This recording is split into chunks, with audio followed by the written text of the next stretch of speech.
दोस्तों, स्वागत है आपका हमारे YouTube channel knowledge is power में। आज का जो हमारा लेक्चर है वो है पार्ट 5 बाल्यावस्था और उसकी विशेषताएं। तो आइए स्टार्ट करते हैं हमारा लेक्चर बाल्यावस्था। व्यापक अर्थ में बाल्यावस्था गर्भकाल से परिपक्वता तक के जटिल प्रसार को कहा जाता है। समूह प्रवृत्ति इस अवस्था की दूसरी प्रमुख विशेषता होती है। इसी प्रवृत्ति के फलस्वरूप बालक के भीतर सामाजिक भावनाओं का क्या दोस्तों विकास प्रारंभ हो जाता है और बालक के भीतर की सीमित वातावरण से ऊबकर वह बहिर्मुखी प्रवृत्तियों का प्रदर्शन क्या करने लगता है दोस्तों, करने लगता है। सामूहिक परिस्थितियों में पढ़कर बालक में अनुकरण, खेल, सहानुभूति, निर्देश, ग्राह्यता का विकास होने लगता है। उसकी अधिकांश नैतिकता समूह द्वारा ही क्या होती है दोस्तों, नियंत्रित और निर्देशित होती है। जैसा एक दूसरे करते हैं वह वैसा ही क्या करता चला जाता है दोस्तों, वह वैसा ही करता चला जाता है।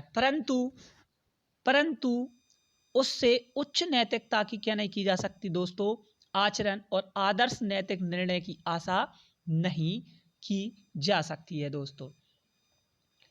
बाल्यावस्था को भी दो भागों में विभक्त किया गया है। पहली होती है पूर्व बाल्यावस्था, इसे 4 से 6 वर्ष तक माना गया है। फिर उत्तर बाल्यावस्था होती है दोस्तों, इसे 7 से 12 वर्ष का माना गया है। तो पूर्व बाल्यावस्था इसे प्राक स्कूल अवस्था भी कहते हैं। इसे प्राक स्कूल अवस्था किसने कहा है दोस्तों, तो शिक्षकों ने इसे प्राक स्कूल अवस्था भी कहा है। यहाँ पर भाषा का विकास होता है दोस्तों। अवगात्मक एवं संज्ञानात्मक विकास भी यहाँ होता है।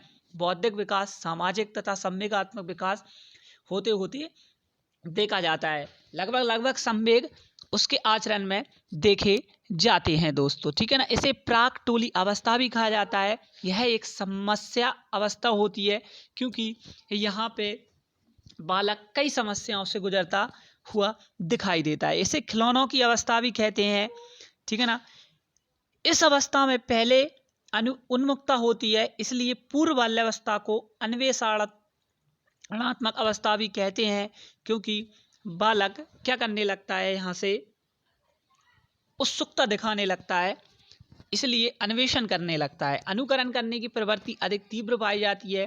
फिर आती है उत्तर बाल्यावस्था। उत्तर बाल्यावस्था 7 वर्ष से प्रारंभ होकर दोस्तों बालिकाओं में 10 वर्ष तक होती है तथा बालकों में 7 वर्ष से प्रारंभ होकर 12 वर्ष तक होती है। इस अवस्था को उत्पाती अवस्था भी कहा जाता है।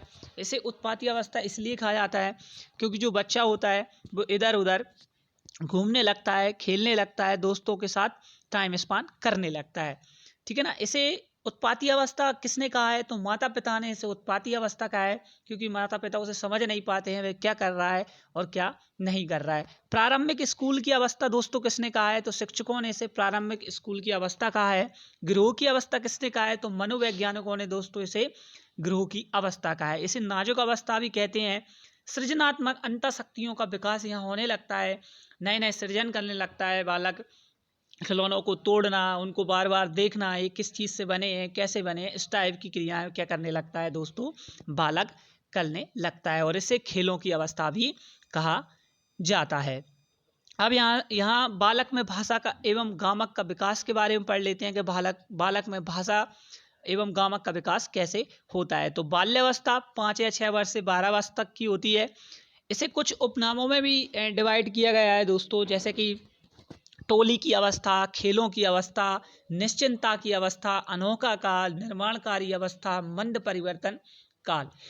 फ्रॉयड ने कहा है कि बाल्यावस्था बालक की निर्माणकारी अवस्था कहलाती है। निर्माणकारी अवस्था क्यों कहलाती है दोस्तों, क्योंकि यहाँ पर शारीरिक परिवर्तन की अपेक्षा आंतरिक परिवर्तन तेजी से दिखाई देते हैं, ठीक है ना। कॉल एंड ब्रुस ने कहा है कि बाल्यावस्था जीवन का अनोखा काल होता है।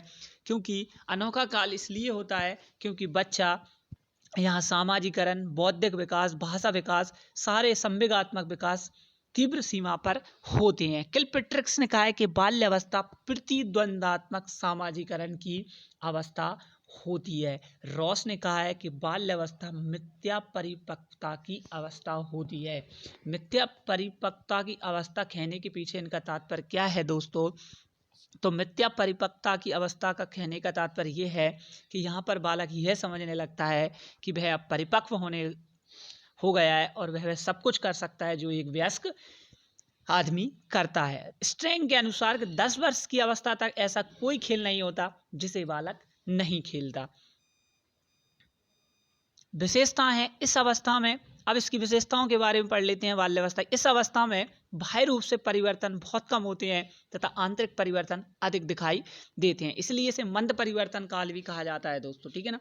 बाल्यावस्था में हड्डियों की संख्या सर्वाधिक लगभग 350 तक पाई जाती है। बाल्यावस्था के प्रारंभ में मांसपेशियों का वजन कुल वजन का लगभग 27 से 28% तथा उत्तर काल तक 30% तक का क्या हो जाता है। बाल्यावस्था में अस्थायी चिन्ह गायब होकर स्थायी आने लगते हैं, जैसे दूध के दांत निकलकर स्थायी दांत आ जाते हैं।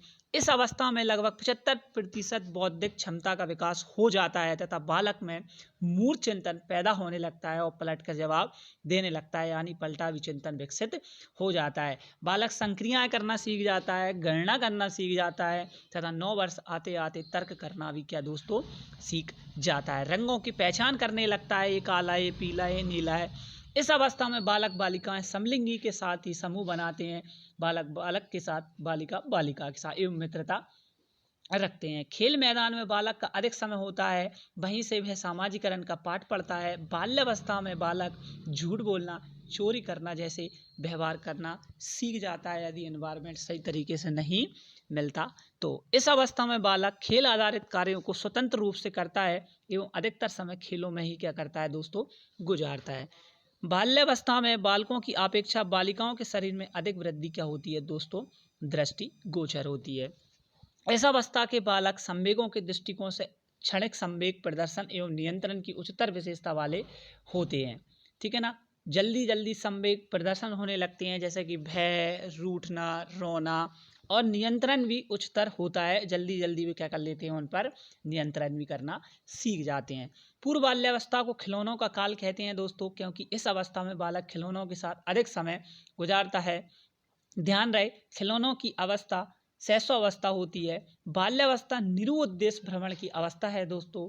यहाँ पर बालक बिना काम के इधर उधर घूमने लगता है। इस अवस्था में बालकों में संग्रहण की प्रवृत्ति पाई जाती है तथा बेकार की वस्तुएं बालक एकत्रित करने लगता है दोस्तों। तो ये था बाल्यावस्था और उसकी विशेषताएं। वीडियो पसंद आई हुई दोस्तों तो लाइक करें, शेयर करें, सब्सक्राइब करें, बेल आइकन को प्रेस करें, जिससे कि ज़्यादा से ज़्यादा वीडियो की नोटिफिकेशन आपको प्राप्त हो जाए। और मैं बताना चाहूँगा दोस्तों, यदि आप हमारे चैनल पर नए हैं तो प्लीज़ शुरू से प्लेलिस्ट बनी हुई है, शुरू से वीडियो को देखें, जिससे कि आप बेहतर से बेहतर लाभ उठा सकें। थैंक यू, धन्यवाद।